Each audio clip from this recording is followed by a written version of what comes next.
adalah kelompok 2, podcast kelompok 2. Kali ini aku nggak sendirian, pasti ditemani dengan teman-teman semuanya. Ada Nada, ada Dawa, ada Mahmud, dan juga Kartika. Kami di sini juga diampu oleh Ibu Dokter Hewan Raden Rara Bintati Surya Hastari MBiomed dengan mata kuliah bioetika, dan juga FYI kami di sini adalah mahasiswa semester 7 yang masih tahap belajar dalam pembuatan proses podcast ini, dan juga mohon maaf apabila banyak salah-salah kata dan juga banyak persepsi-persepsi yang masih kurang bisa diterima oleh teman-teman semuanya. Dan juga kami menggunakan jurnal juga ada literatur yang ada mengenai isu-isu yang akan kami bahas ini, dan juga dari mata kuliah bioetika tentunya. Dan juga aku mau ngasih salah satu informasi menarik gitu. Jadi 70% penelitian dari vaksin itu menggunakan hewan mencit.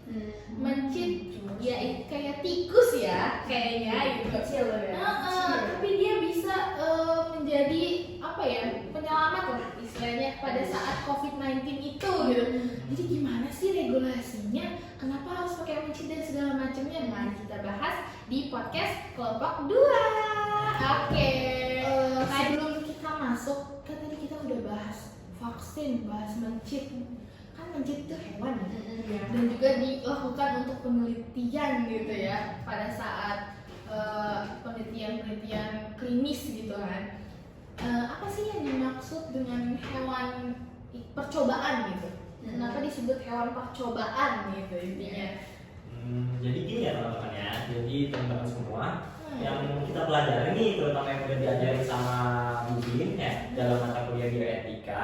Jadi hewan coba itu merupakan hewan yang digunakan di dalam mempelajari fenomena biologis, menguji hipotesis, mekanisme fisiologi hewan, dan juga menguji hipotesis ilmiah dan mengevaluasi dari keamanan ataupun dosis obat-obatan. Nah, dalam ranah biologi itu sendiri, hewan coba ini menjadi bagian penting di dalam eksperimen, terutama di dalam eksperimen yang menyangkut paut dengan manusia gitu. Dan hewan-hewan uji coba ataupun hewan yang menjadi perhatian di dalam dunia bioetik adalah hewan-hewan yang menunjukkan rasa sakit ataupun rasa penderitaan ketika diberlakukan ataupun diperlakukan eksperimen ataupun pengujian kayak gitu.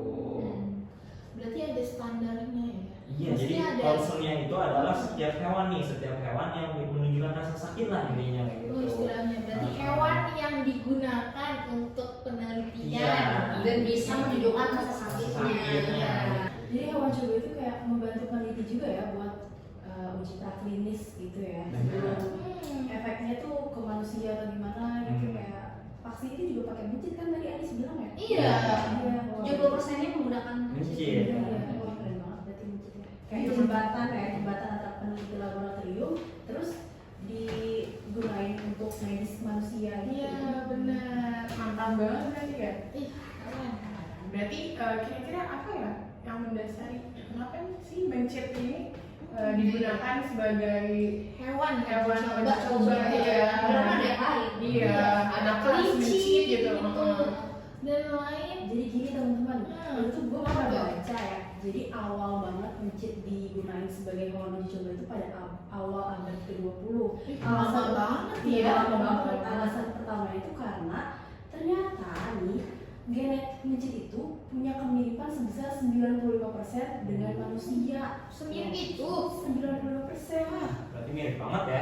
Cukup besar ya 95%. Kira-kira, tapi kan setauku ini ya, hewan-hewan primata itu lebih besar nggak sih? Iya. Benar. Kemiripan genetiknya Iya, ada mencit. 99% ya. Iya. Tapi ada alasan lain dong kenapa mencit. Oh. Nah, pertama, mencit itu punya siklus hidup yang pendek dibanding primata kan. Iya. Nah, jadi hasil saat kita mengamati mencit, hasil penelitiannya juga lebih cepat dong. Nah, dari siklus pendek itu. Yang kedua, ukuran mencit itu kecil. Nah, dengan ukuran mencit yang kecil, jadi kita nggak perlu tuh butuh biaya atau ruang yang besar dalam pemeliharaannya. Terus selain itu, berdasarkan bioetiknya ya, mencit itu lebih diterima gitu dalam ranah etika dibandingkan hewan-hewan primata. Karena kan primata gimana besar ya, Besar. cukup di besar. di bidang biologi kan kayak manusia itu keturunannya primata lah ya. Kita Oh, berfungsi ya. asal-usulnya. Iya. Asal usul Kalau cikal bakal. praktis kalau Iya. pakai primata langsung, walaupun mungkin ada beberapa penelitian yang pakai primata ya. Dan satu lagi, mencit ini mudah dimanipulasi genetiknya, jadi Yes. kita bisa menciptakan model penyakit tertentu kayak termasuk infeksi virus itu pakai mencit.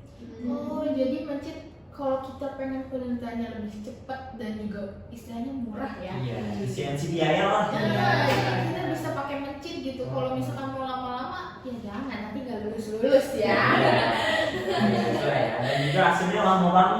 Iya, bener, kalau lihat aja. Iya, Gitu dan itu ya. butuh banget vaksin gitu kan. Iya. Dan harus cepat. Kalau nggak kita terkurung atau terjebak di situ-situ aja. Karena di situasi genting Genting, gitu. ya.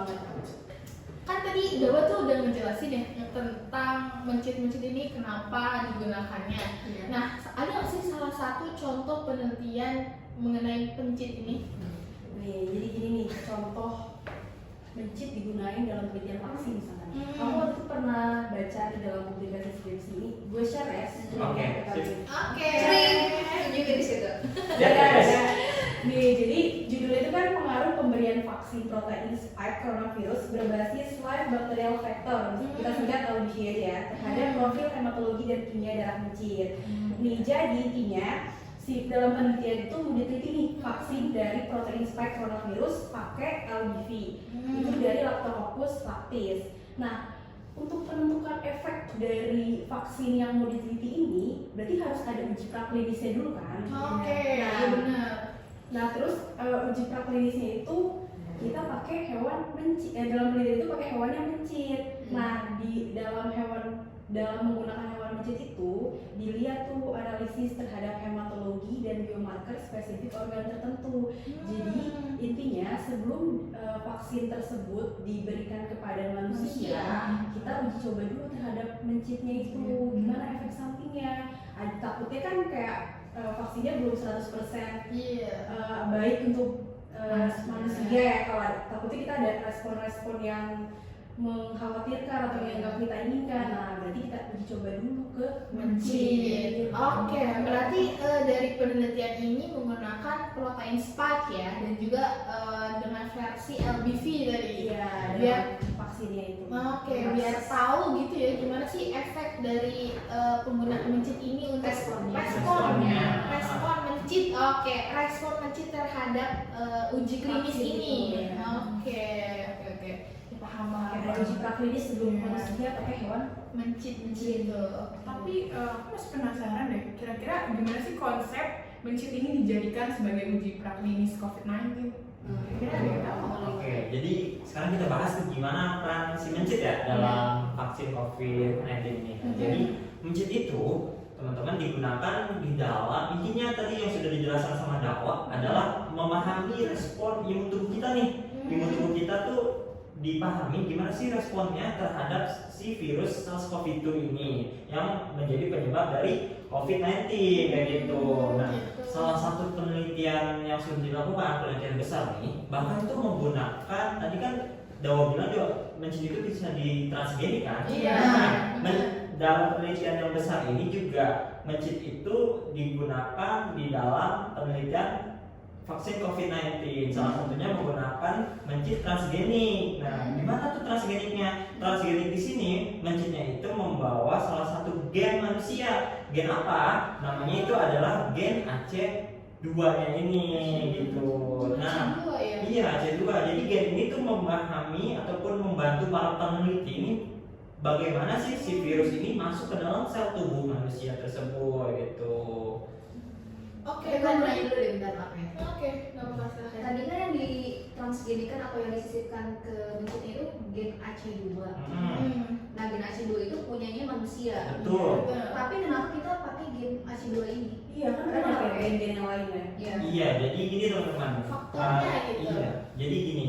Berdasarkan yang dibaca dalam website Farmasi UGM ya, kalau Mauli bahas berdasarkan apa yang tulis di dalam website Farmasi UGM, di situ menjelaskan bahwa gen AC2 ini adalah AC2 ini singkatannya adalah angiotensin converting enzyme. Artinya gen itu memiliki bentuk seperti enzim. Enzim yang menempel pada membran-membran sel di dalam organ-organ tubuh manusia, terutama di dalam paru, terus juga di dalam ginjal, yang agen tersebut atau enzim tersebut merupakan pintu masuk ataupun reseptor utama nih bagi si virus SARS-CoV-2 penyebab COVID-19. Jadi ketika si mencit tersebut memiliki gen AC2 ini, otomatis tubuh si mencit bakal langsung merespon ataupun memiliki mekanisme yang hampir sama dengan yang ada di tubuh manusia, kayak gitu.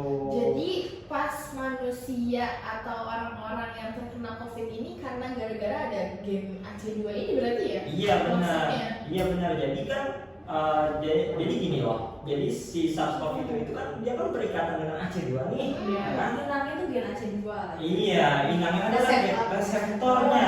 Tadi markernya tadi yang sudah dibilang oleh Dawa, itu gen AC2 nih, berikatannya dengan gen AC2. Nah, si vaksin ini bertujuan tuh gimana sih supaya si virus SARS-CoV-2 itu nggak berikatan sama si gen AC2 itu, supaya nggak menyebar ke paru-paru ataupun jantung kayak gitu, supaya nggak berikatan lah intinya kayak gitu. Jadi ketika kita menggunakan mencit yang memiliki gen AC2 ini, kita akan melihat bagaimana sih supaya si SARS-CoV-2 ini tidak berikatan dengan yang tadi reseptornya tadi, yaitu gen AC2. Kayak gitu mekanismenya secara singkat. Jadi sepemahaman gue ya, jadi gen AC2 ini dia itu mengekspresikan enzim tadi apa? Enzim angiotensin converting enzim. AC2 itu angiotensin converting enzim. Jadi si SARS-CoV-2 ini reseptornya itu sama enzim itu. Iya. Reseptor itu si enzim itu. Iya. Jadi reseptornya itu si AC2 ini itu sebagai reseptor. AC2 ini bentuknya enzim gitu loh. Iya. Disuntikin ke mencit baru biar ada responnya hampir sama kayak manusia. Iya, kayak gitu. gitu. Jadi gini, misalkan nih ada produk suatu produk vaksin. Istilahnya produk vaksin 1, produk vaksin 2. Kita uji ke dalam suatu mencit. Salah satu atau ya pokoknya salah satu lah. Oke, Kita iya. uji ke dalam vaksin ke dalam mencit yang tadi membawa gen AC2. Nah, pengen lihat gimana sih caranya ataupun mekanisme dari vaksin tersebut untuk mencegah supaya AC2 ini nggak berikatan sama SARS-CoV-2 gitu. Iya, dan respons mencit itu gimana? Dari situ, kalau memang efektif, tingkat keefektifannya memenuhi standar kesehatan atau standar WHO, maka dibuatlah sebuah vaksin seperti itu, teman-teman. Jadi tanpa mencit kita nggak tahu ya gimana virus ini bisa menyerang tubuh. Bener banget. Jadi tanpa mencit itu kita nggak pernah tahu nih gimana mekanismenya, dan bahkan kita mungkin terkurung aja gitu di dalam pandemi ini gitu.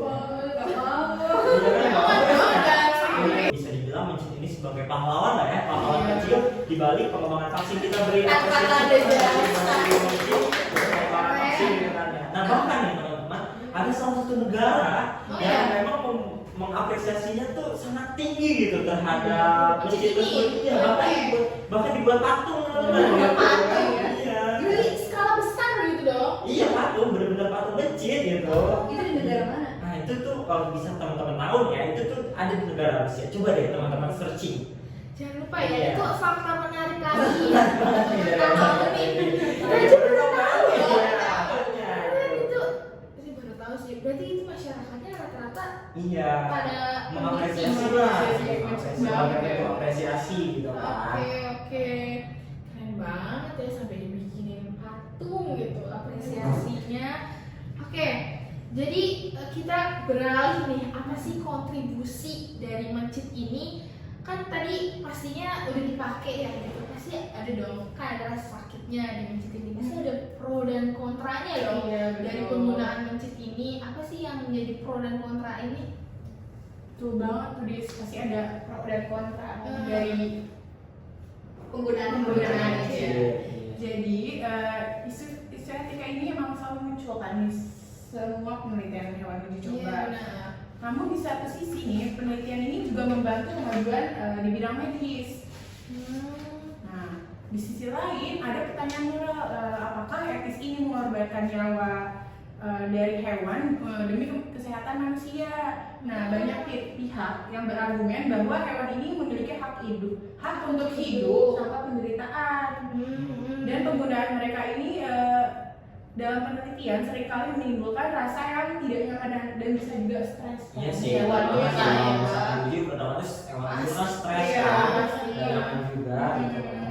Nah, dalam hal ini ada sebuah komisi etik hewan yaitu IAKUK, di mana IAKUK ini punya peran penting, yaitu tugasnya untuk memastikan bahwa semua penelitian yang melibatkan hewan ini mematuhi standar dan berprinsip kesejahteraan hewan. Nah, mereka ini mengevaluasi proposal penelitian untuk memastikan bahwa penggunaan hewan ini dilakukan jika tidak ada alternatif lain.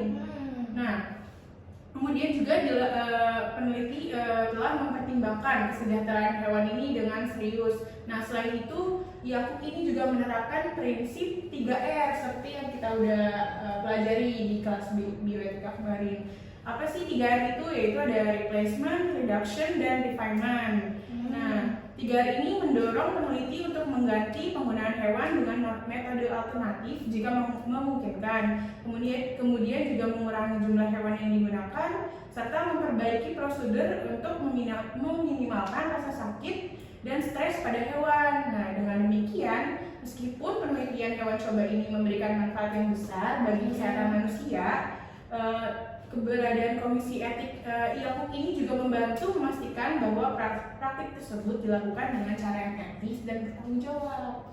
Oke, berarti intinya dari peneliti ini menggunakan hewan uji, jadi harus bertanggung jawab terhadap hewan itu.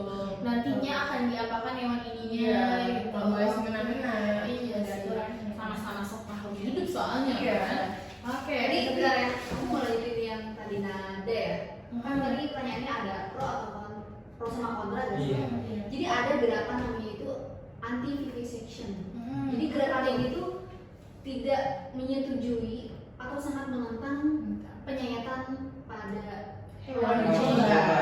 Jadi sama sekali gak pakai hewan dicoba ya. Iya. Nah, mereka ini pengen ya, kalau penelitian itu jangan pakai hewan dicoba gitu. Terus pakai apa? Karena kasihan. Nah sekarang pertanyaannya aku pakai apa? Kalau Iya, aku kalau hewan aja nggak boleh, terus pakai apa gitu? dulu nggak boleh pakai kelinci, harus jadi kelinci percobaan. Iya. Sekarang udah diganti ke mencit yang kecil, nggak boleh Nggak boleh juga. juga. Ini gimana nih solusinya? sekarang ilmu pengetahuan tuh memang bakal terus berkembang. Iya, Ya. pasti. Ada yang namanya itu OOC atau organ on chip. Dan dari namanya itu udah chip gitu ya. Iya, chip. Jadi chip itu kayak perangkat kecil yang dia tuh bakal meniru fungsi dan fisiologi dari organ yang nanti bakal dicari tahu atau diteliti gitu. Jadi tanpa perlu menggunakan hewan uji coba tadi, kita udah bisa melihat bagaimana respon tubuh kita terhadap obat itu, tapi pakai perangkat kecil ini. Tapi kan itu kan kayak sebagai tiruan dari Iya. hewan. Iya sih. Nah, sedangkan kita tahu jaringan hewan, Sangat kayak kompleks fisiologi ya. segala Iya. macam Iya. kompleks banget. Bisa Iya. dengan chip itu. Nah, memang ya tubuh manusia itu sangat kompleks. Nah, sedangkan si chip ini cuma mewakili beberapa organ doang, nggak bisa secara keseluruhan manusia kan. Nah, makanya si organ on chip ini masih terus dikembangkan karena emang keberadaannya baru ada beberapa tahun ini. Gitu. Tapi itu perkembangan yang signifikan sih. Iya. Tapi ini Solusi hanya alternatif lah ya. Inovasi baru yang Iya sih. keren lah ya. tapi kan ini cuma sebagai pengganti kan, maksudnya cuma sebagai apa namanya, Tidak bisa ya, tidak bisa diganti total gitu. Benar. Oke. Tetap pilihan pertama itu ya harus in vivo menggunakan hewan yang coba. Kalau emang benar-benar mau melihat responnya seperti apa ya. Respon alami lah ya. Iya, benar. Oh gitu. Iya sih, tapi kadang kasihan juga sih sama hewan. Mereka pasti punya rasa sakit. Iya. Tapi kan tadi udah dijelasin sama Nada juga kan, ada komisi etik Iya. Buk gitu. Iya. Tapi ada nggak sih yang di Indonesia ya badan yang mengawasi itu? Tentunya ada dong. Ya tentunya ada, pasti komisi etik itu pasti ada di setiap negara dan ataupun setiap tempat penelitian itu sendiri gitu. Ada nggak sih contohnya gitu, salah satu contoh yang menaungi di salah satu penelitian gitu, misalkan di apa ya lembaganya gitu, lembaga gede penelitian apa itu komisi etiknya. Jadi pertama kita ngebahas dulu apa sih komisi etik ya.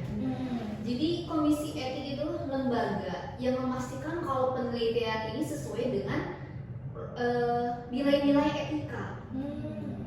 Jadi kan ini kita menggunakan hewan uji coba kan. Iya. Kalau misalkan hewan itu malah disalahgunakan dan disiksa, ya itu kan kesian juga. Iya. Nah, makanya ada peran komisi etik yang mengawasi hal tersebut. Jadi kita itu ketika ingin melakukan penelitian menggunakan hewan uji coba harus mengajukan clearance etik dulu ke komisi etik. Dan itu prosesnya nggak mudah ya, itu proses yang panjang. Jadi apa aja sih proses-prosesnya gitu ya. Pertama, kita harus mengajukan clearance etik ke komisi etik yang berkaitan, ke instansi yang terkait. Misalkan kalau penelitian yang dilakukan di BRIN, ya berarti kita mengajukan clearance etiknya ke komisi etik BRIN. Nah, terus ada beberapa berkas yang harus kita persiapkan ketika melakukan pengajuan clearance etik. Nah, kemarin aku coba cari tahu di websitenya clearance etik BRIN itu ada beberapa berkas. Salah satunya kita butuh proposal penelitian. Ini udah pasti sih proposalnya. Terus yang kedua protokol penelitian. Nah, protokol penelitian itu isinya sebenarnya nggak beda jauh sama proposal penelitian ini. Cuma ada beberapa format yang berbeda gitu ya. Terus yang ketiga butuh formulir clearance etik. Formulir clearance etik dan ada beberapa lah ya. Banyak pokoknya yang harus kita persiapan berkasnya. Nah, setelah itu kita submit tuh ke komisi etik tersebut. Yang di BRIN gitu ya. Kalau di BRIN ya berarti komisi etik BRIN. Nanti kalau udah submit ya bakal ditinjau sama komisi etiknya apakah protokol penelitian kita ini sesuai dengan prinsip 3R tadi yang disebutin sama Nanda atau enggak. Jadi berarti di setiap institut penelitian tuh komisi etiknya beda-beda ya? Benar. Masing-masing punya gitu ya? Di UIN pun ada komisi etik UIN CP itu loh. Bernaungnya di mana tuh kalau yang di UIN? Menaungi seluruh ilmu. Jadi kalau misalkan anak biologi mau melakukan penelitian berkaitan dengan hewan uji coba, tetap harus mengajukan clearance etik Iya, ke komisi etik UIN. Iya, Iya. keren ya. Ya. Jadi kita juga udah ada yang menaungi nggak sih fenomena walaupun Iya. kita cuman praktikum istilahnya ya, karena kita kan ada praktikum membedah gitu nah Iya. hewan-hewan yang akan kita tahu fisiologisnya gitu. Jadi ada etiknya juga di Indonesia Reproduktor. Pasti tempatnya di kedokteran nggak sih? Iya sih, kalau komisi etik kayak gitu pasti tempatnya di kedokteran. Tapi ya kita sebagai mahasiswa UI juga pasti bisa lah untuk mengajukan persetujuan etik istilahnya kalau nggak ada komisi etik UI kayak gitu. Kayak satu lagi, jadi peran komisi etik itu bukan sampai di situ aja, bukan sampai ditinjau apakah ini boleh atau enggak penelitiannya, tapi sampai penelitiannya berjalan pun itu akan tetap diawasi sama komisi etik. Berarti pengawasan rutin ya? Iya, rutin. Nah, Nah, pengawasannya rutin. Terus kalau diawasi itu kayak ada komisi etik yang datang ke kita lagi penelitian nih. Iya, apa itu gimana gitu ya? Kamu lagi ngapain? Jadi gimana gitu ya? Apa gimana ya? gitu. oke, untuk terkait pengawasan selama penelitian gitu ya, kalau berdasarkan informasi dari dosen kami gitu, itu bahkan sang peneliti itu nggak tahu kalau ada komisi etik yang mengawasi. Oh, Jadi diem diem-diem gitu gitu ya? Entah dari informasi di orang sekitarnya atau dia datang tanpa pengetahuan. Komisi etik sebagai mata-mata. Iya. Bisa bilang seperti itu. Itu tujuannya baik lah ya. Memastikan kesejahteraan hewan tersebut terjamin. Terjamin. Aman lah. Terus kalau misalkan penelitian tersebut tidak sesuai dengan protokol yang sudah disetujui, itu bisa diberhenti di tengah jalan. Gitu. Iya. Ya iyalah, orang dia menyalahgunakan protokolnya kan. Langsung dikat ya penelitiannya gitu, atau bisa diganti dengan Bisa yang masuk lain. ke hukum itu nanti Iya. ujung-ujungnya.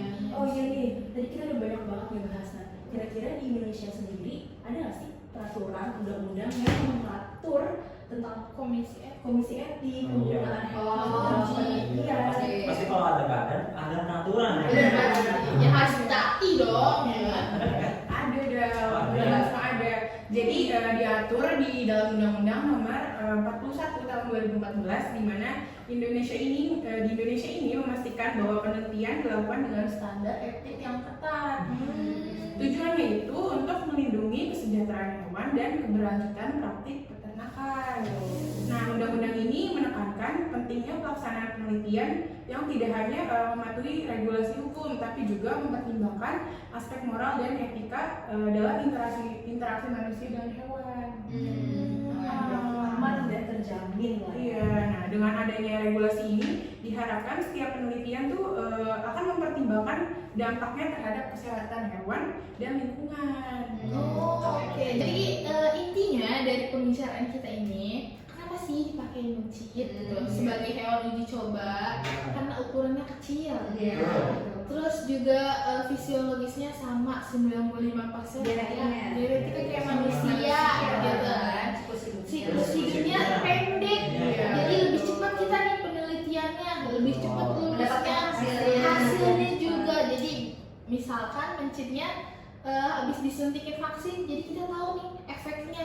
Dan juga gimana kalau misalkan disuntikin ke manusia nih vaksinnya gitu ya intinya. Tadi kita udah bahas ya mengenai komisi etik juga. Banyak undang-undangnya, ada badan lembaganya, gimana mekanisme untuk pengajuannya, ya kan? Oke, kan kita udah banyak banget manfaat dari chit-chat diskusi ini. Kita akhiri, mohon maaf apabila ada kesalahan kata dan juga informasi, dan juga semoga bermanfaat untuk kalian semuanya, dan juga semoga kita diberi kesehatan terus dan gak ada pandemi-pandemi selanjutnya, dan juga semoga di bidang kesehatan dan juga biologis ini banyak kemajuan ya tentunya gitu. Kami undur diri, wabillahi taufiq wal hidayah, wassalamualaikum warahmatullahi wabarakatuh.